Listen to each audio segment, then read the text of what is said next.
Hola, bienvenidos a un nuevo expediente INACIPE, Academia Mexicana de Ciencias Penales. El día de hoy vamos a tratar de un tema que aqueja a la sociedad mexicana, que es la trata de personas. Para hablar de este tema nos acompaña la doctora Mercedes Peláez Ferrusca, quien es directora general de Estrategia para la Atención de Derechos Humanos de la Secretaría de Gobernación y también es secretaria técnica de la Comisión Intersecretarial para prevenir, sancionar y erradicar los delitos en materia de trata de personas y para la protección y asistencia a las víctimas de estos delitos. También ella es miembro de la Academia Mexicana de Ciencias Penales. Mercedes, bienvenida, muchísimas gracias por acompañarnos. Muchísimas gracias a ti por la invitación, agradezco mucho al Instituto Nacional de Ciencias Penales la deferencia, muchas gracias. Mercedes, quisiera que nos comenzaras a platicar de qué es la trata de personas y si existe una definición acotada, porque varias actividades podrían considerarse trata de personas. ¿Existe esto establecido? Sí, bueno, mira, la trata en términos muy sencillos es la comercialización de seres humanos, la comercialización de personas con fines de explotación. A nivel internacional, el protocolo de Palermo, que es el protocolo que establece la persecución y sanción de la trata de personas, establece un parámetro de 3 esquemas de referencia, que son, por ejemplo, la transportación de la persona, es decir, la puesta de la persona en el lugar en donde va a ser explotada, ¿no? El uso de coacción o fuerza, intimidación, amenaza, propuesta de pago o lo que sea a cambio de su explotación. Perdóname que te detenga aquí, pero ¿podríamos hacer como un ejemplo de cada uno para que se vea la diferencia? Tú sacas a una persona de su entorno y la trasladas a otro lugar, prometiéndole una especie de trabajo en donde el sometimiento de esta persona es mediante amenazas o mediante convencimiento, de alguna manera vulnera su voluntad y la obligas o le propones hacer cosas a cambio de obtener sus ganancias. Entonces, esta persona es explotada de alguna manera y la ganancia de la explotación se la queda la persona que explotó, es decir, el tratante. Esto es lo que conocemos como tratante. La trata de personas es una figura relativamente nueva, el tratamiento que se le da hoy día. El protocolo de Palermo de las Naciones Unidas establece pues una serie de disposiciones que fueron adoptadas de pleno derecho en México hasta 2003. Y a partir de ahí se desencadena un movimiento legislativo que en 2007 genera la primera ley federal en materia de persecución y sanción del delito de trata de personas y que en 2012 se expide una nueva ley ahora de carácter general, ¿no? Prevé la posibilidad de explotar a las personas en distintos ámbitos, en distintos aspectos. La más conocida es, sin duda, la explotación sexual, pero también existe la posibilidad de explotación laboral. Y hoy día se han podido identificar otras formas más específicas de trata, como los matrimonios forzados, el embarazo forzoso, la mendicidad forzada, la trata con fines de delincuencia organizada, es decir, sustraes a las personas de su entorno y las obligas a cometer delitos, ¿no?, por medio de la amenaza de vida o de familiares o cosas por el estilo. Bueno, ahora nos mencionabas que este problema recientemente se ha legislado, no tiene mucho tiempo de que sea preocupación del Estado, no tanto tiempo. Pero este no es un problema nuevo, ¿sí? No, este no es un problema nuevo. El enfoque es quizá nuevo, pero la trata de personas es muy antigua y podemos afirmar que pues tiene sus orígenes en la comercialización de esclavos. El tema del comercio de personas humanas fue tolerado como práctica durante mucho tiempo, hace ya varios siglos. Este tema fue mutando, esta práctica fue mutando y de alguna manera su persecución se hizo clave con el tema de la persecución de la trata de blancas, ¿no?, que era esta venta, esta comercialización de mujeres con fines de explotación sexual y que generó pues ganancias muy importantes. La mutación de estas conductas nos permite afirmar hoy día que la trata de personas tiene sus orígenes en un concepto muy antiguo de esclavitud, es decir, en la cosificación de la persona y por lo tanto la posibilidad de su intercambio, ¿no?, de su intercambio y de su explotación. Te aprovechas de la persona, te aprovechas de su capacidad de trabajo como si la persona no fuera importante, es decir, en un desconocimiento absoluto y en una desprotección absoluta, en una ofensa absoluta, intolerable de sus derechos fundamentales. Se trata es trata de personas.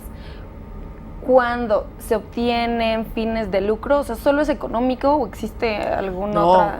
Los fines de lucro no son exclusivamente hablando de dinero. Por ejemplo, el tema del embarazo forzoso, ¿no? En el que tú obligas a una persona a tener un bebé para una adopción ilegal, por ejemplo.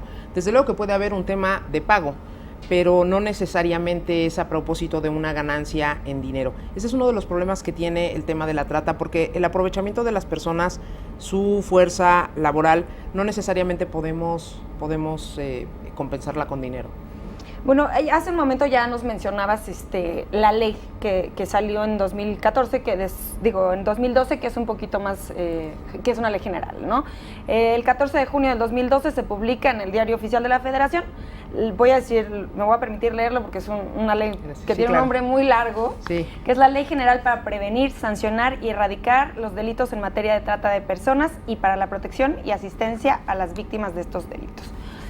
Yo te quisiera preguntar, ¿por qué fue necesario hacer una ley específica para el delito de trata de personas? Esto te lo digo porque no hay una ley específica para todos los delitos, sino pues sería como muy complicado, estaríamos llenos de leyes.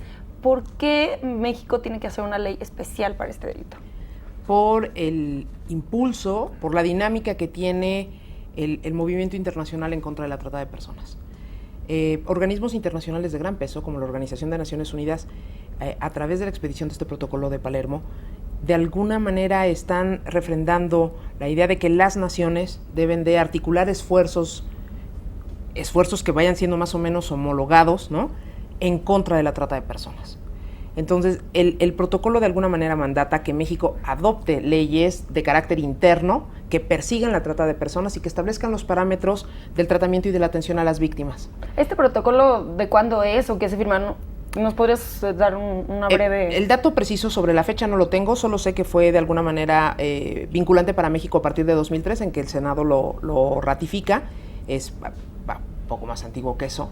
Y ese dato se puede conseguir muy fácilmente en internet. Ok, sí. Pero entonces México firma este protocolo. Así es, se adhiere a él. ¿Y está obligado? Así es, a establecer leyes internas que vayan en contra de la trata de personas y que establezcan las medidas de coordinación entre las autoridades y las medidas de reparación y atención a las víctimas de estos delitos. El fenómeno de trata de personas no es un delito como los que estamos acostumbrados o familiarizados. El delito de trata de personas implica la generación de un conjunto de acciones que vayan dirigidas a evitar su comisión. El enfoque que se le da es la situación de vulnerabilidad en la que se encuentran las personas para convertirse potencialmente en víctimas de trata. En las condiciones de marginación, de pobreza extrema, la falta de oportunidades, de alguna manera genera un espacio para los tratantes en el sentido de que es muy fácil prometer a las personas pues un trabajo, una vida distinta. Incluso el tema de la explotación sexual, una de las formas de enganche es el enamoramiento.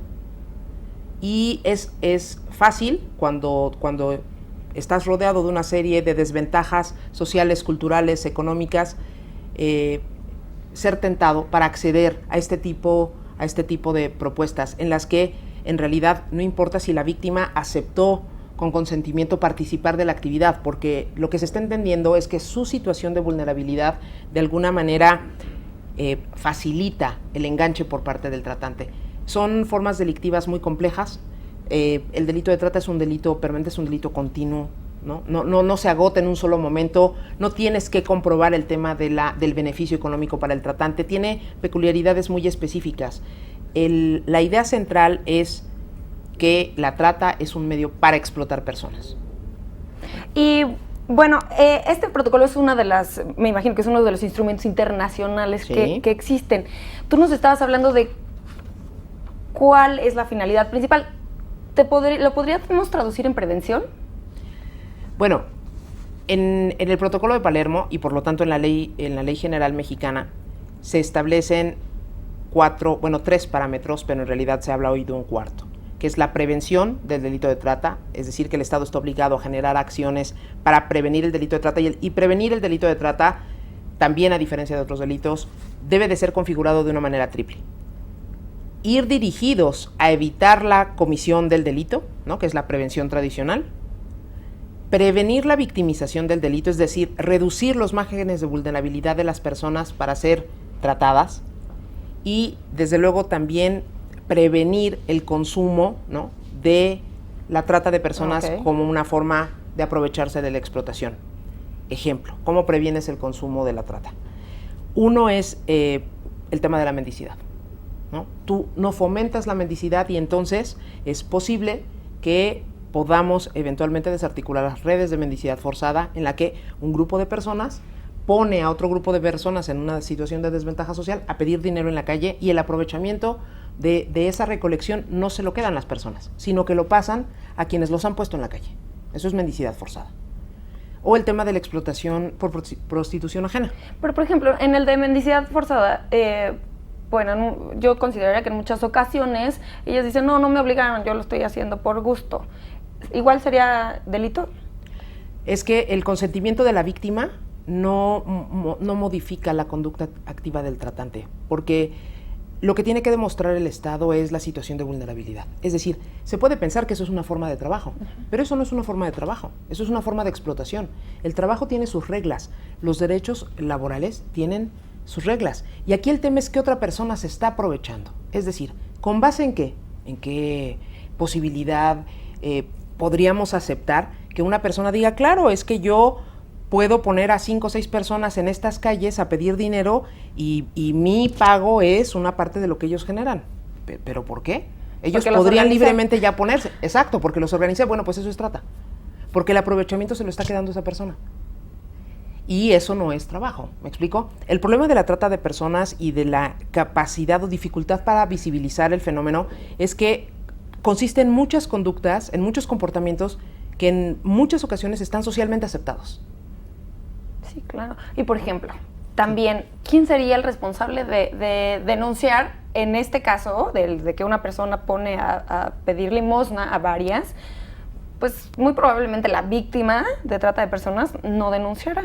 Seguramente, porque además, algo que por ejemplo sí sabemos es que en muchas ocasiones la víctima no se asume como tal. Ese es otro de los problemas que tiene la prevención, la visibilización o identificación de víctimas, que se denomina, y es que la víctima no se asume como víctima. Es decir, ¿por qué? Porque el sometimiento es tal, el convencimiento es tal, la vulneración de su voluntad es tal, que esa persona acepta, admite haber participado en eso voluntariamente.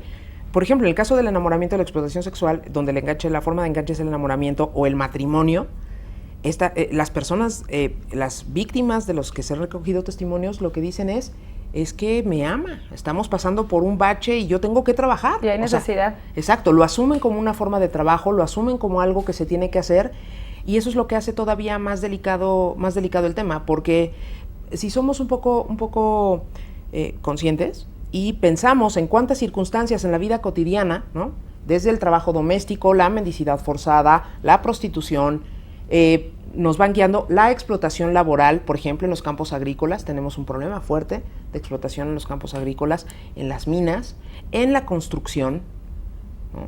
Y claro, configurar ahí el delito de trata no suele ser sencillo. La víctima no necesariamente es la que tiene que denunciar. El delito de trata se persigue de oficio. Porque aparte la víctima no se puede ni dar cuenta, ¿no? Así es, en muchas ocasiones no se da cuenta, no sabe que es una víctima y no tiene claridad además sobre a dónde acudir o con quién acudir. La anulación total de la persona a través de la vulneración absoluta de sus derechos fundamentales, pues la pone en una condición en que no es posible que ella misma salga y se defienda. ¿Quiénes estamos obligados a denunciar? Todos. Si somos capaces de verlo, por ejemplo, la denuncia ciudadana me parece que es el momento de alentar a la población a que publicite este tipo de comportamientos. Muchas veces lo hemos visto en los camellones, en donde se acerca un coche lujoso y en vez de que la persona le dé dinero a la persona en la calle, es al revés. El de la calle le dé el dinero al del coche. Bueno, ese es un tratante. Si no, pues habría que investigarlo. Me voy a quedar con esta idea, Mercedes, tenemos que hacer una pausa. Claro, por supuesto. Al auditorio continúen con nosotros, estamos en Expediente INACIPE, Academia Mexicana de Ciencias Penales.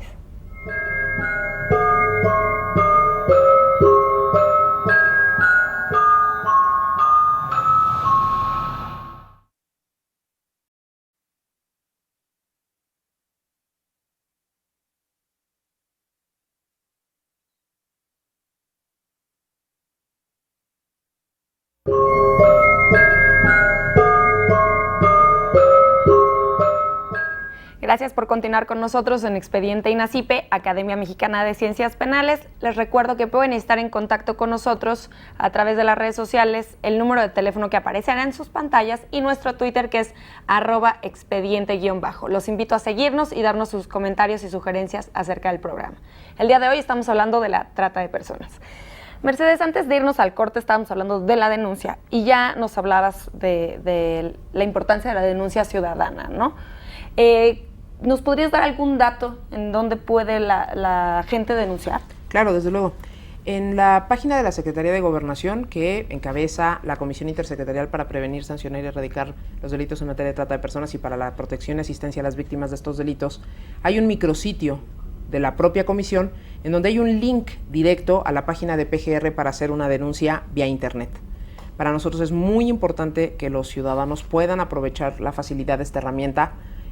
No necesitan dejar datos, sí especificar, por ejemplo, las circunstancias del hecho que es posiblemente trata de personas, tratar de identificar a las víctimas, mencionarnos un poco sobre su situación e inmediatamente se dispone de los aparatos de investigación necesarios para que acudan a esos lugares a intervenirlo. Muchas de las intervenciones que se han hecho pues en locales, en bares o en lugares es a propósito de la denuncia ciudadana. No sería raro, ¿no?, que cada vez más los ciudadanos, a partir de la información que se está recibiendo sobre qué es la trata de personas, se topen frente a una circunstancia como esta y se sientan orillados, motivados a denunciar el delito. Entonces aprovechamos este espacio también para, sí, por favor, para dar esta opción de denuncia ciudadana. Gracias. Mercedes, estábamos hablando también en el corte anterior de la legislación en general, ¿no? Ya hablábamos del protocolo, de la ley general. Y estábamos hablando de la prevención y me decías que contienen otros 2-3 puntos importantes. Exactamente. ¿Podríamos continuar con...? Claro. La ley general es una ley muy completa y por eso es que es necesaria una ley específica, porque no solo se trata de describir típicamente conductas que son punibles, es decir, de establecer los delitos, que sí, eso hace la ley general de trata, pero también establece las reglas generales de coordinación entre los diversos poderes del Estado y los diversos órdenes de gobierno. Para el combate efectivo a la trata de personas es muy importante la articulación entre todos los poderes, el poder ejecutivo, el legislativo, el judicial y desde luego también en los 3 niveles de gobierno, el federal, el estatal y el municipal. En el ámbito de prevención, bueno, ya mencionamos el tema de la denuncia, el tema de la visibilización, el tema de la prevención del consumo y también tenemos que hablar, por ejemplo, de la persecución penal. La persecución penal está regida no solo por las reglas tradicionales del derecho penal, sino por reglas específicas que hacen del delito de trata pues un delito realmente complejo de determinar. En México, pues no son muchas las sentencias que por delito de trata se hayan generado en el transcurso de los años 2009 a 2014, me parece que son 254 sentencias, apenas 9 en el orden federal. Entonces el tema de la persecución es un tema que hay que empujar fuertemente. Tenemos problemas en el tema de la persecución, a mí me parece que por 2 razones fundamentales. Uno, la complejidad propia de la demostración de los elementos objetivos del delito de trata, particularmente es muy posible que ante la falta de comprensión del tipo delictivo se opte por reclasificar el delito. Y entonces se juzga por lenocinio, se juzga por otro tipo de circunstancia, pero no se juzga por trata de personas. Y otro tema que me parece muy importante es todavía la urgente necesidad de capacitación en diversos órdenes, tanto para el aparato policial como ministerial, desde luego, pero también muy especialmente para el Poder Judicial. Es muy importante hoy que nos encontramos aquí con ustedes en el canal judicial, que insistamos en el tema de la capacitación, no solo desde el punto de vista técnico-jurídico, sino muy especialmente desde el punto de vista antropológico y social que representa el fenómeno de la trata en nuestros días. El siguiente punto, el último, es el de la protección. Quisiera detenerme en la capacitación. Sí, claro. ¿Quién da la capacitación? Bueno, la capacitación la tienen que generar las propias instituciones. Existe en México hoy ya un cuerpo nutrido de especialistas, pero todavía no son suficientes para el volumen claro, de la temática, ¿no?, que trabajamos. Más, como me decías, en los 3 niveles de gobierno, para todos pues los operadores. Así es una capacitación múltiple y necesariamente muy específica, porque va desde la posibilidad de difundir qué es la trata de personas, hasta la posibilidad de establecer precisiones técnicas muy específicas para el tratamiento de las víctimas. Entonces, el ámbito de especialidad es enorme. Por supuesto que tenemos que seguir insistiendo en eso. Hay instituciones que tienen sus propios esquemas de capacitación, como la Procuraduría. Se trabaja con organismos internacionales que tienen mucha participación en el tema de la preparación profesional, como es la Organización Internacional de las Migraciones o UNODC, por ejemplo, también. Y es para nosotros muy, muy importante generar capacidades locales, porque hoy lo que podemos apreciar es que los expertos, los especialistas se encuentran básicamente en el centro del país y necesitamos formar capacidades locales en todo el país, porque el fenómeno de la trata es un fenómeno que no está mapeado. Y eso a nivel estatal, pero todavía falta el municipal, que ahí no está más complicado que, así es, que lleguen. Mucho más complicado y mucho más importante, porque ahí es donde sucede la trata, ¿no?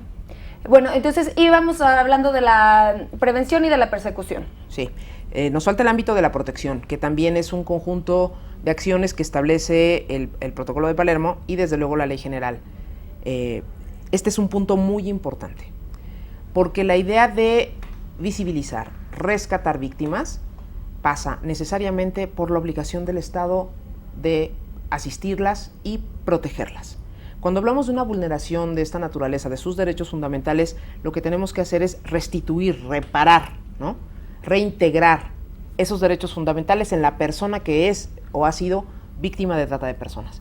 Esta no es una labor sencilla, no es una labor fácil, porque pues el Estado tiene en general muchas carencias, pero en particular muchas más carencias para poder atender a este sector, a este colectivo. La atención a víctimas y la asistencia a víctimas tiene que ser, por lo menos un tiempo, total, porque esta persona ha sido anulada en su voluntad. Entonces, por parte del Estado, ¿verdad? Así es, por parte del Estado. El Estado tiene que hacerlo. En eso estamos trabajando fuerte. Los esfuerzos que se han hecho en los tiempos más recientes, bueno, pues pasan por constituir un albergue, el refugio de FEBIMTRA, que es un refugio gubernamental donde se alberga a víctimas de trata y se les interviene terapéuticamente de una manera que les permita pues recuperar el ejercicio de sus derechos, pero también hay una historia muy importante de asistencia y protección a las víctimas del delito de trata que en el país ha básicamente realizado las organizaciones de la sociedad civil. Este es un tema pendiente muy urgente para México. ¿Y tú considerarías, bueno, yo pensaba preguntarte acerca de la participación de la ciudadanía, de las organizaciones de la sociedad civil, pero aprovechando que ya lo mencionas, bueno, aparte de que existen lugares para la atención de víctima, ¿tú considerarías que sí cumplen con los requisitos y tienen la capacitación? ¿Y qué tanto ayudan y cuánto más podría ayudar la sociedad? Mira, la sociedad en general, es decir, el ciudadano de a pie, puede participar y colaborar muchísimo. Lo primero es tratar de visibilizar el tema, tratar de comprometernos con entender qué es eso. En ocasiones tenemos el fenómeno de la trata al lado y no somos capaces de reconocerlos, ¿no? Y me refiero, por ejemplo, al trabajo doméstico o al tema de la mendicidad que ya hablábamos. Pero también es muy importante que reconozcamos la labor de organizaciones de la sociedad civil que se constituyeron hace mucho tiempo, que fueron los que trajeron el tema de trata, los que empezaron a visibilizar la problemática y que a partir de ese momento echaron a andar un camino que les ha llevado a atender, proteger, rescatar a muchísimas víctimas y que lo han hecho con sus propios esfuerzos. Así que todo ese conocimiento se ha generado a partir de la práctica. No son muchas todavía las organizaciones especializadas en el tema de atención a víctimas de trata, pero las que hay tienen una participación pues muy sólida en este tema. Yo te podría decir que hay 3 albergues muy importantes a nivel país que de alguna manera pues han construido todos estos esfuerzos. Casa Sobre la Roca, Casa Alianza y Casa de las Mercedes. Existen desde luego otros albergues que eventualmente o excepcionalmente reciben víctimas de trata porque la capacidad instalada a nivel país sigue siendo insuficiente. Pero tenemos un problema. No trabajamos con un modelo único, con un modelo estandarizado. Que si hay colaboración con el Estado como para estandarizar, ¿no? Exacto. Estamos buscando acercarnos con ellos, intercambiar información, tratar de generar insumos para su aprovechamiento, pero también estamos convencidos que el Estado tiene que asumir su responsabilidad y generar los instrumentos de protección que son necesarios. Por ejemplo, los lineamientos para el establecimiento y funcionamiento de albergues en esta materia es muy importante, porque no podemos seguir sujetos a las posibilidades de una organización, ¿o no? Tenemos que crear los recursos, generar los recursos para destinarlos a estos albergues, porque decíamos que el tema de la necesidad de atención de parte del Estado a estas víctimas es enorme, entonces requiere una cantidad importante de recursos. El tema de la capacitación, las personas tienen que salir con un perfil específico, porque la posición que tienen frente a la víctima pues es una posición de superioridad y no sería raro que se produjera la tentación de aprovechar esa diferencia de situación. Así que tenemos que estar muy seguros de que las personas que atienden víctimas de trata pues son personas que cubren un perfil determinado y que además están capacitadas para llevarlo a cabo. El tema de la relación con el Estado viene siendo muy generosa de parte de las organizaciones, estamos de verdad muy agradecidos con ellos, han participado en varias actividades que ha organizado la Comisión Intersecretarial, vamos por más actividades, estamos preparando las herramientas para que esta participación pueda ser hecha sobre bases muy sólidas y no solamente sobre el mero intercambio de información a propósito de recursos, ¿no? Que es lo que tradicionalmente se viene trabajando, sino que trabajar por proyectos concretos que nos permitan hablar de un programa y de un modelo nacional de atención a víctimas que sea integral y en el que participemos desde luego las instituciones del Estado, pero también las organizaciones de la sociedad civil. Mercedes, volviendo un poquito al tema el tema internacional, ¿no? Estábamos hablando del protocolo, también de que existen organizaciones internacionales que están vigilantes o que previenen. Yo quisiera preguntarte si el problema de la trata de personas es generalizado. O sea, está igual de grave el problema aquí que en China, ¿no? Es un problema mundial, sí, es un problema mundial, es un problema ya global. Tenemos una situación, unas características, ¿no?, muy similares en la región. Existen organismos regionales y existen organismos multilaterales y existen organismos internacionales que atienden el tema precisamente por este mandato de la ONU. El tema de la comercialización de seres humanos no es un fenómeno exclusivamente mexicano o exclusivamente latinoamericano, es un fenómeno que se da en muchos otros países, fuertemente en Asia, ¿no? Todos conocemos estas historias de turismo sexual en países asiáticos. También de trabajo, explotación del trabajo, ¿no? Así es, y también en Europa y desde luego en África. Así que sí, es un problema global y es el Concierto de Naciones el que se ha puesto el decidido compromiso de combatirlo. Desde luego que cambia, ¿no? Cada país, cada región presenta diferentes peculiaridades, pero me parece que lo que es importante para México y para la región es que la situación de la explotación, de la trata de personas a través de la explotación en México y Centroamérica comparte muchas características comunes, ¿no? Y muchas de estas características están plenamente identificadas por las peculiaridades también de nuestra situación, ¿no? ¿Qué podrían ser? Que podría ser, por ejemplo, pues la marginación, todavía hay índices muy altos de pobreza, la inequidad de la distribución de los recursos, la falta de acceso total a todas las oportunidades para todas las personas, todavía condiciones de género muy dispares, ¿no? Todavía una especie de cultura originaria que de alguna manera permite o tolera cierto tipo de prácticas que facilitan el tema de la explotación. Ya que estamos hablando de que este es un problema generalizado y que se da en todo el mundo, pues también valdría la pena mencionar y aclarar que pues traspasa fronteras, ¿no? Entonces, sí. ¿Qué mecanismos tienen los distintos países para colaborar para erradicar y prevenir este problema, ¿no? Porque, también está muy sonado el tema de los migrantes que pasan, algunos por delitos de trata, que van con fines de trata. ¿Qué hay? ¿Cómo trabajan los países de manera conjunta, aparte de los protocolos, del protocolo, por ejemplo, ¿no? Claro. Los países van construyendo herramientas de colaboración y coordinación que pues les permiten dialogar, intercambiar experiencias, generar políticas o establecer estrategias muy concretas de persecución a propósito de casos concretos. Estos mecanismos cambian de región en región y de alguna manera están garantizados por la existencia de diversos convenios, protocolos o normas de carácter internacional que de alguna manera pues obligan a los estados. Me parece que lo más efectivo es establecer las prácticas o las acciones inmediatas, es decir, la relación entre puntos focales o puntos de contacto entre naciones muy concretos para que la atención a casos específicos pueda ser inmediata. Desde luego que existen los foros necesarios para el intercambio de experiencias exitosas y para compartir herramientas y tal, pero yo creo que el reto en materia de coordinación regional, de coordinación internacional, es la posibilidad de establecer contactos a propósito de casos concretos que sean muy, muy efectivos. Desde luego que existen los protocolos diplomáticos y la asistencia jurídica internacional y que tienen sus propios caminos y procedimientos. Pero en este tema es muy importante ser oportunos en la identificación y el rescate de las víctimas. Muy, muy importante.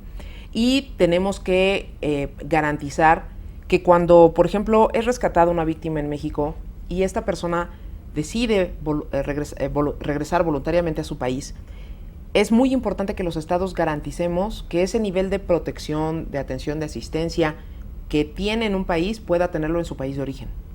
Porque la relación de los países en este tema pasa por poder identificar si los países son de origen, de tránsito o de destino, o incluso de los tres. México está catalogado como los 3 puntos. Somos un país de origen, somos un país de tránsito y somos un país de destino. El conocer estas circunstancias les permite a los países identificar con qué herramientas va a colaborar y con qué herramientas necesita que colaboren con él, ¿no? Pero definitivamente aquí el tema es mucha comunicación y el establecimiento de puntos de contacto específicos para poder atender a las víctimas de manera adecuada. Bueno, tocamos también de la legislación ya los puntos importantes, pero a esta ley, la del nombre largo, sí, que vamos a decirle la Ley General de Trata, se le hace recientemente, el 19 de marzo de este año, una reforma. Sí. Yo quisiera que nos platicaras un poco de en qué consiste esta reforma y cuál es la relevancia, por qué se tuvo que reformar.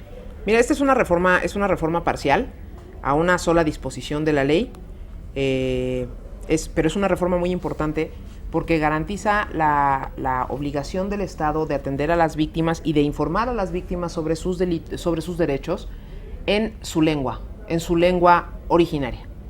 Y esto implica también la obligación del Estado no solamente para proveer traductores de lenguas indígenas, que es lo que más conocemos, sino también para proveer, por ejemplo, de traductores a lengua de señas mexicanas. Bueno, y tuve un programa que no era de traducción, sino es... Porque decían que traducción no dice realmente lo que la persona quiere decir, ¿no? Y hay un problema porque no son suficientes, ¿no? Exacto. No son suficientes, tienen que estar certificados. El tema de las lenguas, de la traducción de lenguas indígenas, bueno, tú sabes, de alguna manera lo rige, ¿no? El INALI, exacto, interpretación, la interpretación al lenguaje de señas mexicanas y desde luego también a escritura braille, ¿no? Es decir, permitir el mayor acceso, garantizar la accesibilidad de toda esta información para toda la población. Entonces se dan cuenta que existe un gran problema de sí. Interpretación para con sí, las víctimas. Porque tenemos elementos suficientes para pensar que un número importante de víctimas están entre los grupos más marginales o más marginados, y que estos grupos, ¿no?, en muchas ocasiones pertenecen a diversas etnias, pero también son de alguna manera pues un sector de la sociedad con discapacidad, porque esto les pone en una situación de vulnerabilidad muy especial. Y también es el caso de los migrantes. Esto es lo que nosotros conocemos como factores de riesgo.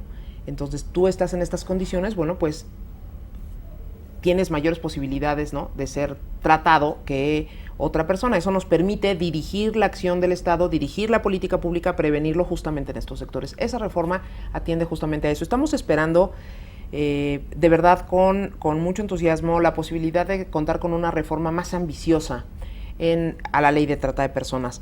El Senado, la Comisión de Trata del Senado, hizo una propuesta de reforma de ley muy ambiciosa, en la que se reforma una cantidad importante de artículos de la ley, pero que, en mi opinión, responde a una necesidad de perfeccionamiento de la técnica, tanto de la definición de lo que es la trata de personas y, desde luego, de las posibilidades de su persecución, por estas dificultades que te decía técnicas de aplicarla. Claro, eso te iba a decir, es los instrumentos para aplicarla, porque la ley, pues, qué bonito, ¿no? Ahí está establecido sí, claro. Todo, pero lo importante es que sea viable, ¿no? Así es, que se pueda aplicar.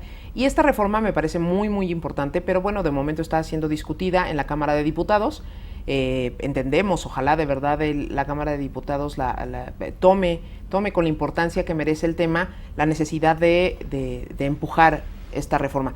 Desde luego que, como todo, ¿no?, esta reforma tiene sus adeptos y tiene sus detractores, pero me parece que satisface las exigencias técnicas necesarias para mejorar la ley, para acercarla de mejor manera a las disposiciones del propio protocolo y de otras disposiciones internacionales, pero que sobre todo me parece que va a facilitar, ¿no?, a desengordar el aparato que se había generado alrededor de la ley de trata. Organizar a la comisión intersecretarial, por ejemplo, mejorar los niveles de coordinación. Coordinación no solo es comunicación, coordinación es qué te toca a ti y qué me toca a mí, ¿no? Es distribución de competencias. De hecho, justo con ese tema vamos a volver, con el de la comisión intersecretarial. Tenemos que hacer una pausa. Claro. Al auditorio, continúen con nosotros. Estamos en Expediente INACIPE, Academia Mexicana de Ciencias Penales.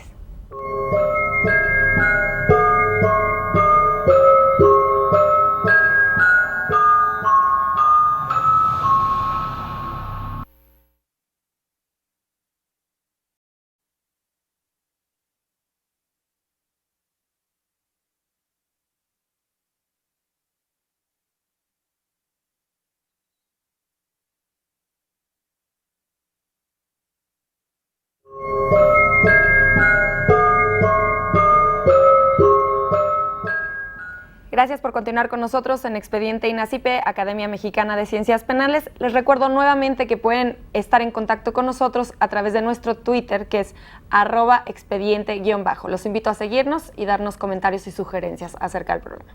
El día de hoy estamos hablando de la trata de personas. Mercedes, justo antes de irnos al corte, mencionabas la Comisión Intersecretarial. Entonces, tú eres la secretaria técnica de la Comisión Intersecretarial para prevenir, sancionar y erradicar los delitos en materia de trata de personas y para la protección y asistencia a las víctimas de estos delitos, como se llama la ley. ¿Nos podrías contar qué es esta comisión y por quiénes está integrada? Claro que sí, con mucho gusto. La Comisión Intersecretarial es un órgano de ley que también es reflejo de una preocupación internacional por abordar el tema de una manera integral. El tema de trata no se puede abordar unilateralmente desde la perspectiva de la persecución penal. Es necesario involucrar a muchos actores en el Estado para que pues, el combate sea efectivo, sea eficaz. La Comisión Intersecretarial, decía, es un órgano colegiado que está compuesto de diversas dependencias del Poder Ejecutivo Federal, la mayor parte de las Secretarías de Estado, Comunicaciones y Transportes, Desarrollo Social, Educación, Salud, Secretaría de Gobernación, Procuraduría General de la República, y todas las que tienen que ver de alguna manera con la garantía de los derechos sociales, ¿no? Wow, a mí me impresionó porque tuve la oportunidad de ver, ¿no?, su página, quiénes estaban, no me los aprendí, por eso te los pregunto, Okay. Pero había de todo. Así es. ¿Y cuál es esta importancia, no? La importancia es que dirigir las acciones del Estado, uno, a reducir los factores de riesgo, ¿no?, a modificar las condiciones por las que es posible que se dé la trata de personas. Y en este tema tienen mucho que ver pues otros programas del Estado, otros actores, por ejemplo, fuertemente la Secretaría de Desarrollo Social, la Secretaría de Salud, la posibilidad de garantizar el acceso de los derechos humanos, de los derechos fundamentales a una mayor cantidad de ciudadanos, pues te reduce las posibilidades de que la trata se convierta en un fenómeno de cuenta corriente entre ellos, o sea, de que puedan ser fácilmente enganchados. Así que es muy importante su participación porque además ellos también, que son quienes tienen por mucho contacto directo con la ciudadanía, tienen posibilidades de identificar y visibilizar a las víctimas. Los médicos del sector salud tienen un espacio pues muy beneficioso, claro, ¿no?, para la identificación de las víctimas de trata. En los sistemas de transporte, por ejemplo, interurbano, estos autobuses de transporte, también es posible identificarlos porque las personas que son tratadas pues son trasladadas de un lugar a otro. Entonces, este fenómeno sucede ahí en la calle todos los días y todos estamos obligados a mirarlo. La participación de estas autoridades lo que nos garantiza es que cada una de ellas en sus programas va a ir aterrizando las acciones concretas que puede dirigir para el combate a la trata de personas. Además de las dependencias del Poder Ejecutivo, están, por ejemplo, órganos autónomos como la Comisión Nacional de Derechos Humanos y representantes, 3, de comisiones estatales de derechos humanos. Hay una participación de los 3 órdenes de gobierno porque está el Poder Federal, está también el orden estatal, porque vienen 3 gobernadores de la Conferencia Nacional de Gobernadores a la comisión, son miembros de pleno derecho, y también, desde luego, participan 3 procuradores generales de justicia, lo cual de alguna manera como que garantiza esta idea, ¿no?, de hacer un órgano colegiado a nivel nacional que dirija la política pública en esta materia. También nos acompañan 3 representantes de autoridades municipales, 3 presidentes municipales son elegidos por la Conferencia Nacional de Municipios para participar en la Comisión Intersecretarial. En el caso de los gobernadores es la CONAGO quien decide quiénes son los 3, y en el caso de los procuradores la Conferencia Nacional de Procuración de Justicia. Además, por ejemplo, puede el presidente o la presidenta suplente, que es la subsecretaria Lía Limón, invitar a otros expertos o especialistas. Llevamos ya tres sesiones, lo que va de esta administración, invitando a la Secretaría de Economía, que no está en la ley prevista como miembro, pero que nos parece muy importante su presencia, porque desde la Secretaría de Economía me parece que se pueden generar acciones o herramientas de prevención, sobre todo por esto de la explotación laboral a propósito de las ofertas de trabajo. ¿Quién no ha visto en los postes en la calle esto de se ofrece trabajo, gana gran sueldo, no se necesita experiencia? La verdad es que no sabemos a qué nos están llevando, a qué nos están invitando. En las plazas, de las ciudades en nuestro país, muchas veces lo que se hace es repartir volantes, ¿no? Ofrecemos trabajo por pocas horas, gran sueldo, y no sabes en realidad a qué te estás exponiendo aceptando invitaciones de trabajo de esa naturaleza.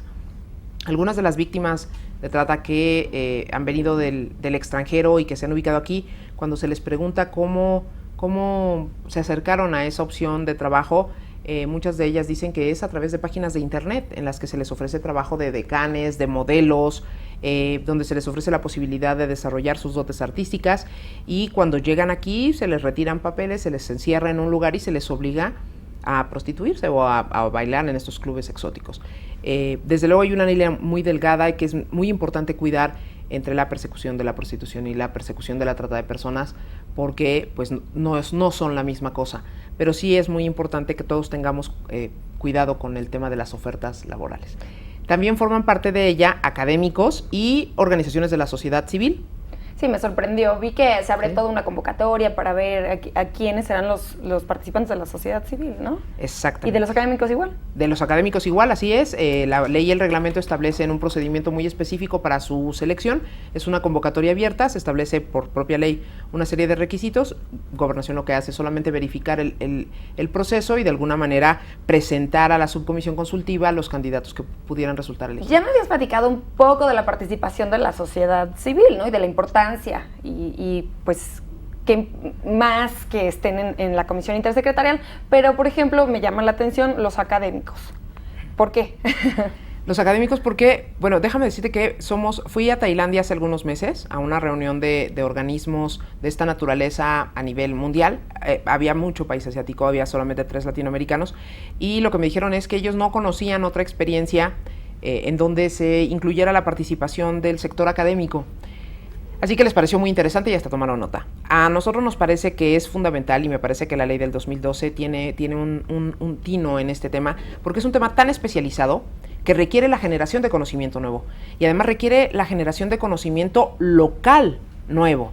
Es decir, México, por más que haya un contexto internacional de lo que es la trata de personas, tiene especificidades bien concretas a la realidad de nuestro país. Entonces es muy importante que nosotros seamos capaces de generar nuestro propio conocimiento. De momento te puedo presumir que los 3 académicos que forman parte de la comisión son el doctor Mario Luis Fuentes, que es toda una institución en este tema, que encabeza la cátedra de trata de la UNAM, que tiene además esta fundación CEIDAS que también se ha venido dedicando al estudio del tema, el doctor Miguel Ontiveros Alonso, que además es un espléndido amigo, que también ha estado muy dedicado a este tema en los tiempos más recientes, y está también Fernanda Ezeta, que es una mujer clave en el tema de los orígenes de la institucionalización del combate a la trata de personas en nuestro país. Y por las organizaciones Stand Find, que este año en 2013 recibió el Premio de Derechos Humanos por su labor en materia de búsqueda de niños desaparecidos. Está también la Fundación Agape, que encabeza Verónica Flores de Sentis, que es una fundación también de muy reciente creación. Muchas caras nuevas en esta participación. Que eso es bueno, de las ¿no? Para organizaciones. ustedes, como decíamos, mientras más ayuda, mejor, ¿no? Sí, por supuesto.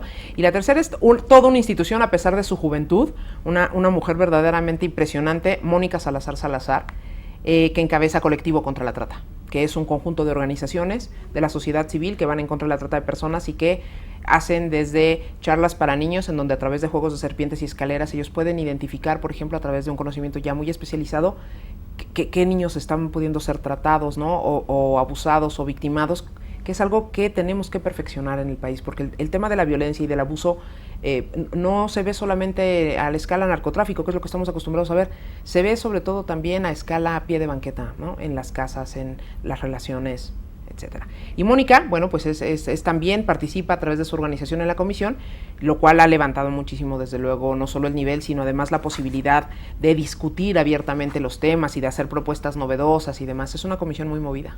Sí, ¿no? Y muy completa por todos los participantes que nos acabas de platicar. Sí. Por supuesto que no podríamos hablar de todas las estrategias, de todos los programas, de todas las acciones que están haciendo, pero quisiera que nos hablaras brevemente como de las más importantes. ¿Qué estrategias, programas y acciones está realizando la Comisión Intersecretarial para prevenir y erradicar el delito de trata? Mira, las acciones están enfocadas básicamente a estos 3 aspectos de prevención, protección, participación, y la batería se ha enfocado primero en institucionalizar el tema, porque es un tema que ya se venía trabajando en México, pero no estaba documentado y no estaba institucionalizado. Para nosotros es muy importante la formalidad de mantener la coordinación entre todas estas autoridades. No puedes tener un órgano colegiado de ese tamaño y darte el lujo de soltarlo, porque entonces pues nadie va a asumir la responsabilidad que le toca en este tema, y hay que como que empujar en conjunto. Eso es lo que está, la primera propuesta de la comisión es ser muy formales, ser muy cumplidos en el tema de las sesiones, en el tema de atender los temas. ¿Cada cuánto sesionan? Por disposición de ley sesiona 2 veces al año. Sesionamos ahora el 28 de abril pasado y seguramente sesionaremos en noviembre. La convocatoria la lanza el presidente de la Comisión Intersecretarial, que es el secretario de Gobernación, o la presidenta suplente, que es la maestra Lía Limón, y pues se juntan todos. Generalmente van siempre los titulares de este encargo.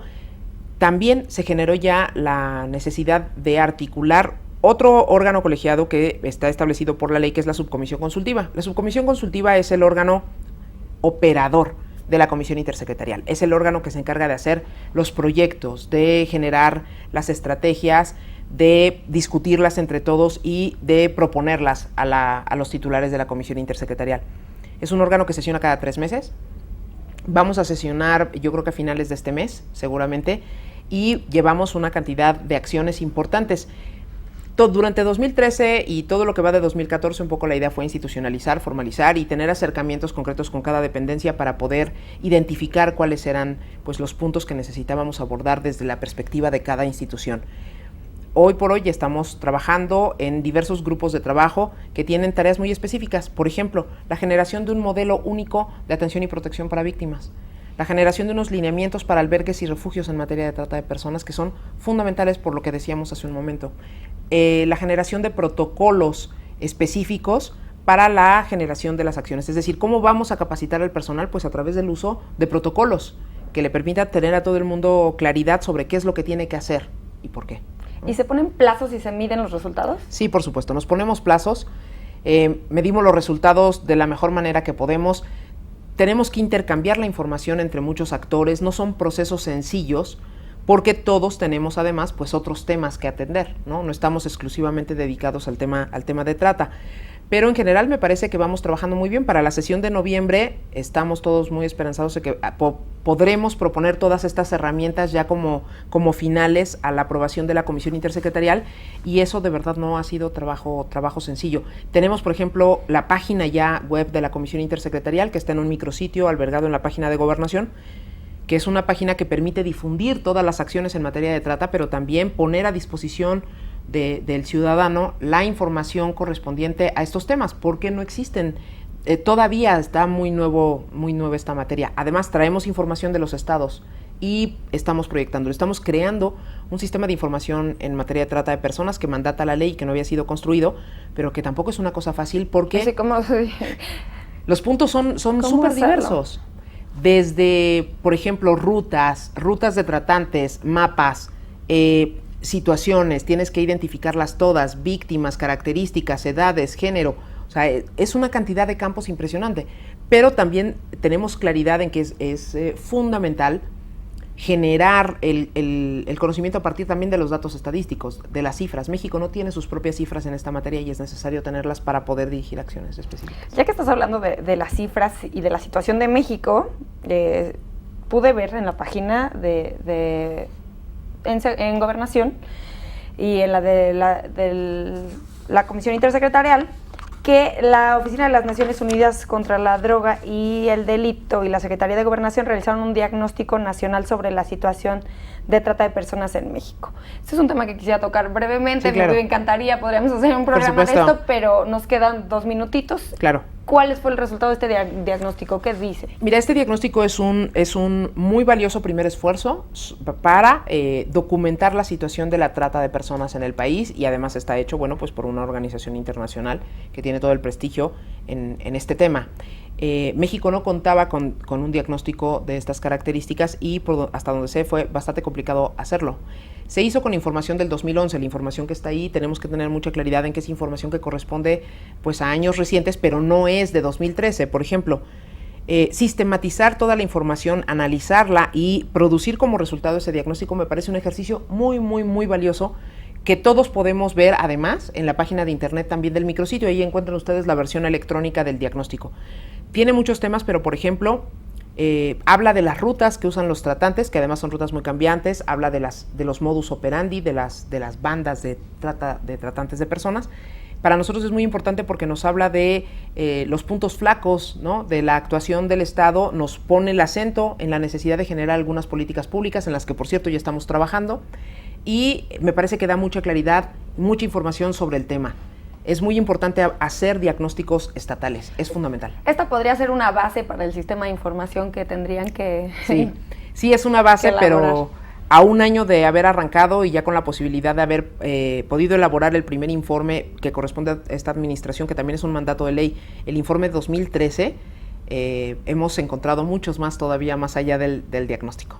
Sí. Mercedes, nuestro tiempo se terminó, pero yo te agradezco muchísimo que hayas venido al programa. Al contrario, la agradecida soy yo, de verdad. Muchas gracias, me parece que es un muy valioso esfuerzo que además hay que mantener por mucho tiempo. Muchas gracias. Gracias, Mercedes. Al auditorio los espero la próxima semana en un nuevo Expediente INACIPE, Academia Mexicana de Ciencias Penales.